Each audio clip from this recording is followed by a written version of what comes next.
In this guide, we're going over how you can win more games here in Clash Royale. Before we do get into this guide, make sure to like the video and subscribe to the channel with all notifications on. It really does help the channel and lets us know that you want more content like this. We'd greatly appreciate it. And if at any point throughout this guide you did have any questions, just ask them down in the comment section below and we can help you out further. I'm going to be doing my best to reply to every single comment down there. Now, there's a bunch of things to go over. In this guide, we're focusing on three main things, but the first thing is obviously the most important, which is elixir management. It's basically the economy of Clash Royale. Elixir is your main resource, so you need to spend it wisely. If you use 5 elixir to stop a 3 elixir troop, you're actually losing value over time. So what you want to do is not do that. Try to trade off elixir equally or cause your opponent to drain elixir as well, but you also want to avoid sitting at 10 elixir for too long because once you do reach the cap, you stop generating more and instead try playing cheap cycle cards or small troops when you reach around 9 elixir so that your elixir keeps flowing.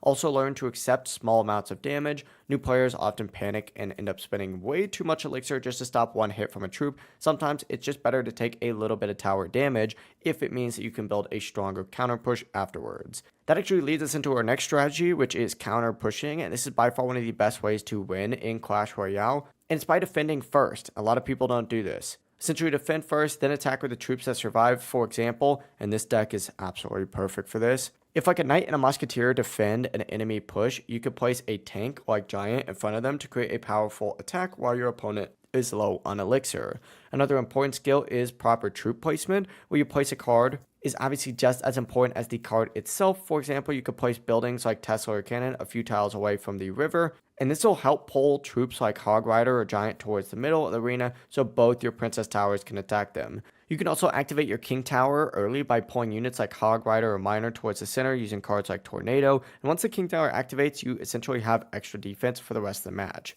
Also, try not to place troops too close to your towers. If you do, your opponent can, get spell value by hitting both your tower and troop with something called like a fireball. Finally, stay super aware of the current meta and strong cards. Powerful evolution cards like, the Valkyrie can be extremely strong because of their special abilities and defensive value. Just make sure you master these strategies and you'll start winning a ton here in Clash Royale. If this guide did help you out, make sure to like the video and subscribe to the channel with all notifications on. It really does help the channel and lets us know that you want more content like this. We'd greatly appreciate it. And if at any point throughout this guide you did have any questions, just ask them down in the comment section below and we can help you out further. Have a great rest of your day though. Peace.